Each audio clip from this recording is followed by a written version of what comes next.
नमस्कार, मी किरण Palkar. Crime diary news चॅनलमध्ये आपले स्वागत आहे. पाहूयात आजच्या ताज्या बातम्या.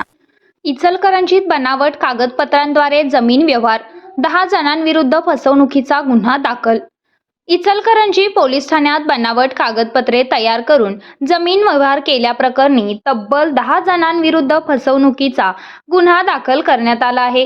ही कारवाई नोंदणी अधिनियम 1908 चे अन्वये करण्यात आली आहे. या प्रकरणातील फिर्यादी श्री संजय गणपती भिलारी, वय वर्ष 55, चे सहाय्यक दुय्यम निबंधक, कार्यालय क्रमांक 2, इचलकरंजी येथे कार्यरत असून त्यांनी दिलेल्या फिर्यादीनुसार आरोपींनी संगनमत करून शहापूर येथील गट क्रमांक नंबर 287 मधील भूखंड क्रमांक 1 बाबत बनावट कागदपत्रे तयार केली. तक्रारीनुसार संबंधित भूखंडाचे संपूर्ण क्षेत्र आधीच विक्री झालेले असतानाही आरोपींनी उर्वरित क्षेत्र असल्याचा भास निर्माण करून खरेदीपूर्व कागदपत्र क्रमांक 605/2012 व वटमुखत्यावर पत्र क्रमांक 606/2012 तयार केले. त्यानंतर 5 जुलै 2023 रोजी नोंदणीकृत दस्त क्रमांक 32/12/2023 करून संतोष गौंड यांच्या नावावर सदर जमीन खरेदी दाखल करण्यात आली.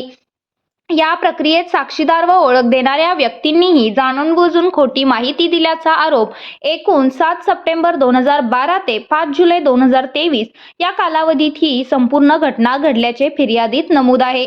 या प्रकरणी संतोष धोंडीराम गौंड, कल्पना यशवंत सुर्वे, दत्तात्रय यशवंत सुर्वे, लक्ष्मी गजानन सुर्वे, नरेंद्र गजानन सुर्वे, माधुरी गजानन सुर्वे, सुहास बाबूराव कुंभार, साईनाथ चंद्रकांत शास्त्री, संजय मारुती घाटगे आणि विजय मारुती गाताडे यांच्या विरुद्ध गुन्हा दाखल करण्यात आला आहे. सदर गुन्हा 9 एप्रिल 2026 रोजी दुपारी 12:11 नोंदवण्यात आला असून पुढील तपास पोलीस उपनिरीक्षक मृणालिनी पाटील करीत आहेत.